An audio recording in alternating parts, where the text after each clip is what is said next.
పూర్తి వివరాలకు చదవండి రేపటి అక్షర శిల్పం దినపత్రికలో.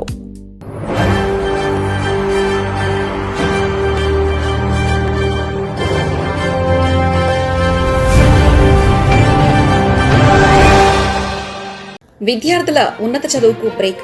ఏపీలో ఫీజు రీయింబర్స్మెంట్ సంక్షోభం. ఇంజనీరింగ్ విద్యార్థుల భవితవ్యంపై నీలినీడలు.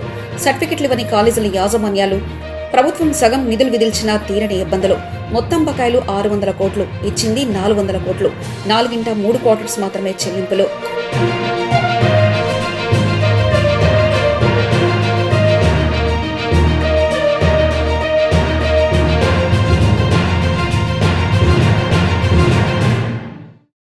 ఆంధ్రప్రదేశ్లో ఫీజు రీయింబర్స్మెంట్ బకాయిల సమస్య విద్యా వ్యవస్థను తీవ్రంగా వేధిస్తుంది. ముఖ్యంగా ఇంజనీరింగ్ ముగింపు దశకు చేరుకున్న విద్యార్థుల భవిష్యత్తును అంధకారంలోకి నెడుతుంది. రాష్ట్రంలో విద్యా సంవత్సరాన్ని విజయవంతంగా పూర్తి చేసుకుని ఉన్నతాశయాలతో సమాజంలో అడుగుపెట్టాల్సిన వేలాది మంది ఇంజనీరింగ్ చివరి సంవత్సరం విద్యార్థులు ప్రస్తుతం తీవ్ర అయోమయంలో కొట్టుమిట్లాడుతున్నారు. చదువు పూర్తయినా సర్టిఫికెట్లు చేతికి రాక, ఉద్యోగాల్లో చేరలేక, పై చదువులకు వెళ్లలేక మానసిక క్షోభను అనుభవిస్తున్నారు. ప్రభుత్వ అలసత్వం, ప్రైవేట్ విద్యా సంస్థల మొండి వైఖరి మధ్య నలిగిపోతూ విద్యార్థులు వారి తల్లిదండ్రులు ఆందోళన చెందుతున్నారు. రాష్ట్ర వ్యాప్తంగా దాదాపు 300కు పైగా ఇంజనీరింగ్ కళాశాలలు అందుబాటులో ఉన్నాయి. వీటి ద్వారా ప్రతి ఏటా వేల సంఖ్యలో విద్యార్థులు గ్రాడ్యుయేషన్ బయటకు వస్తున్నారు. వీరిలో అత్యధికులు ప్రభుత్వ ఫీజు రీయింబర్స్మెంట్స్ పథకంపై ఆధారపడి చదువుకుంటున్నారు. అయితే గత కొంతకాలంగా ప్రభుత్వం నుంచి కాలేజీలకు అందాల్సిన నిధులు సకాలంలో విడుదల కాకపోవడంతో ఈ మొత్తం వ్యవస్థలో సంక్షోభం తలెత్తింది. రాష్ట్ర వ్యాప్తంగా ఫీజు రీయింబర్స్మెంట్స్ బకాయిలు సుమారు 600 కోట్ల వరకు పెరిగిపోవడంతో ప్రైవేటు కాలేజీల యాజమాన్యాలు తీవ్ర ఆర్థిక ఇబ్బందులు ఎదుర్కొంటున్నాయి. దీంతో ఆ భారాన్ని విద్యార్థులపై నెడుతూ కఠిన నిర్ణయాలు తీసుకుంటున్నారు.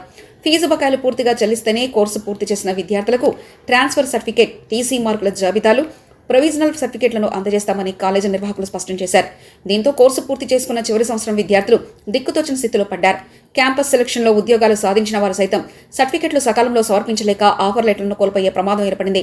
ఈ నేపథ్యంలో విద్యార్థి సంఘాలు, తల్లిదండ్రులు, వివిధ సామాజిక వర్గాల నుంచి ప్రభుత్వంపై తీవ్ర ఒత్తిడి వ్యక్తమైంది. రాష్ట్ర వ్యాప్తంగా నిరసనలు, ఆందోళనలు వెల్లువెత్తడంతో ప్రభుత్వం వారం రోజుల క్రితం స్పందించి 400 కోట్ల బకాయిల నిధులను విడుదల చేసింది. 400 కోట్ల నిధుల విడుదలతో ఇంజనీరింగ్ చివరి సంవత్సరం విద్యార్థులకు సర్టిఫికెట్ల ఇబ్బందులు తొలగిపోతాయని, యాజమాన్యాలు విద్యార్థులకు ధ్రువపత్రాలను అందజేస్తామని ప్రభుత్వం ఘనంగా ప్రకటించింది. అయితే క్షేత్రస్థాయిలో పరిస్థితి ఇందుకు భిన్నంగా ఉంది. ప్రభుత్వం మొత్తం 600 కోట్ల బకాయిలతో 400 కోట్లు మాత్రమే విడుదల చేసింది. ఇంకా 200 కోట్లను పెండింగ్లో పెట్టింది. సాధారణంగా ప్రభుత్వం విద్యార్థులకు 4 క్వార్టర్స్లో నిధులను విడుదల చేయాల్సి ఉండగా ప్రస్తుతం 3 క్వార్టర్లకు సంబంధించి బకాయిలు మాత్రమే చెల్లించింది. మరో క్వార్టర్ నిధులు ఇంకా పెండింగ్లో ఉండిపోయాయి. ఈ అరకొర నిధుల విడుదలపై కాలేజీల నిర్వాహకులు తీవ్ర అసంతృప్తి వ్యక్తం చేస్తున్నారు. తమకు రావాల్సిన పూర్తి బకాయిలు వస్తేనే విద్యార్థులకు సర్టిఫికెట్లు ఇస్తామని, లేదంటే మిగిలిన క్వార్టర్ ఫీజు మొత్తాన్ని విద్యార్థులే స్వయంగా చెల్లించి టీసీలు తీసుకోవాలని తెగేసి చెప్తున్నారు. ప్రభుత్వం ప్రకటించిన ఉపశమనం కేవలం కాగితాలకే పరిమితమైందని, ప్రాక్టికల్గా తమకు పూర్తి నిధులు అందలేదని యాజమాన్యాలు వాదిస్తున్నాయి. ఫలితంగా ప్రభుత్వ ప్రకటన నమ్మి కాలేజీలకు వెళ్తున్న విద్యార్థులకు నిరాశ ఎదురవుతుంది. యాజమాన్యాల మొండి వైఖరి వల్ల ధ్రువపత్రాలు లభించక విద్యార్థులు ఉన్నత చదువుల కలలవుతున్నాయి. ఈ ఫీజుల రగడ కారణంగా ముఖ్యంగా బీటెక్ పూర్తి చేసి ఎంటెక్, ఎంబీఏ, ఎంసీఏ వంటి ఉన్నత చదువుల్లో చేరాలని ఆశిస్తున్న విద్యార్థులు తీవ్ర నష్టాన్ని మూటగట్టుకుంటున్నారు. ఉన్నత విద్యా కోర్సుల్లో ప్రవేశాల ప్రక్రియ ప్రారంభమైన కౌన్సిలింగ్ సమయానికి ఒరిజినల్ టీసీ సర్టిఫికెట్లు సమర్పించలేక సీట్లు కోల్పోయే దుస్థితి ఏర్పడింది. ప్రభుత్వం సగం నిధులిచ్చి చేతులు దులుపుకోవడం వల్ల అటు యాజమాన్యాలు, ఇటు విద్యార్థుల మధ్య నిత్యం ఘర్షణ వాతావరణం నెలకొంటుంది. ఈ అయోమయ పరిస్థితిని ప్రభుత్వం తక్షణమే చక్కదిద్దాలని, పెండింగ్లో ఉన్న మిగిలిన 200 కోట్ల నిధులను కూడా తక్షణమే విడుదల చేసి విద్యార్థుల భవిష్యత్తును కాపాడాలని సర్వత్రా డిమాండ్ వ్యక్తమవుతుంది. విద్యార్థుల విద్యా సంవత్సరం వృధా కాకముందే పాలకులు కంటితుడుపు చర్యలు విడనాడి శాశ్వత పరిష్కారం చూపాల్సిన అవసరం ఎంతైనా ఉంది. మరిన్ని కథనాల కోసం సబ్స్క్రైబ్ చేసుకోండి మీ అక్షర శిల్పం.